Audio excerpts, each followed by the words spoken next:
I'm South African. I play music in New York with a really great band I call my cousins. I sang when I got to the US, and I never really sung at home. But really what I think was, like, I'd always been a singer in the sense of I listened to melody, I listened to rhythm. I'd actually written some songs before, and I was like, oh, you know, perhaps one day I can sell it to someone and they can sing it, because I wasn't really sure that I could sing.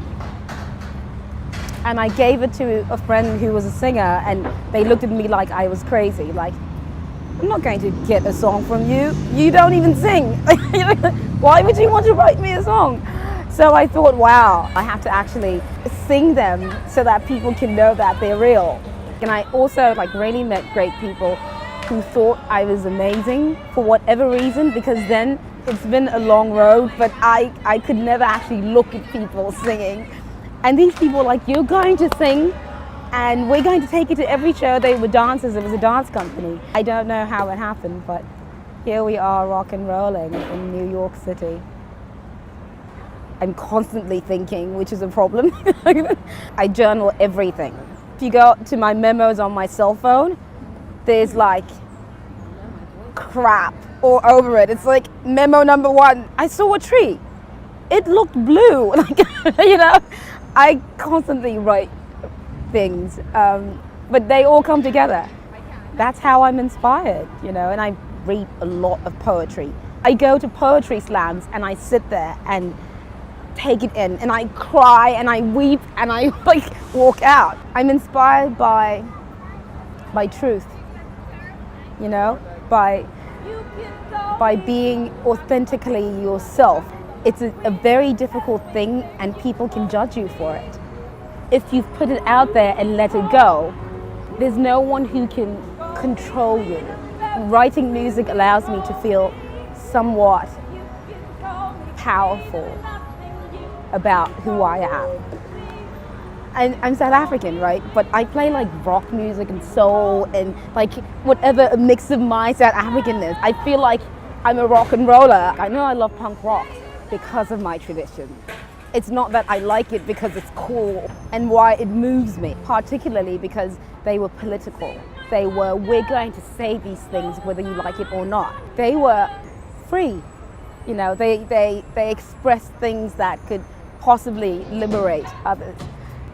What apartheid did for black people in South Africa is give us this music that you can write the saddest song in the world and dance to it at the same time.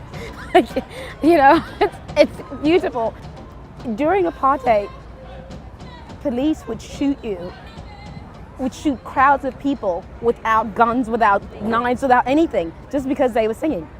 Just because the singing is so intense that they feared these people, or they thought they were under a threat. I mean, obviously I write from that perspective, from knowing all of these small things about who I am and where I come from.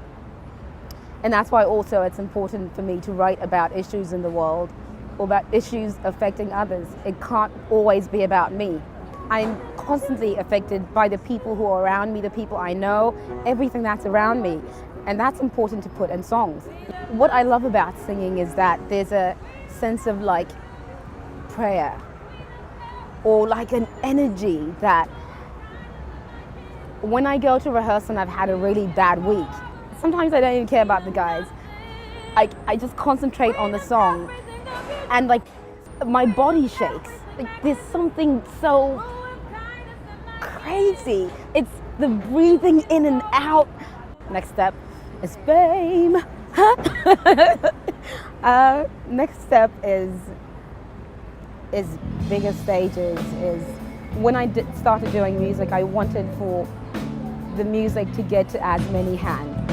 Perhaps there are millions of people who can understand it, or perhaps it can heal millions of people, or perhaps it can connect to millions of people, or perhaps it can do something. I don't know, but it is some sort of service, you know, and it's really to save myself too. That's the truth of it.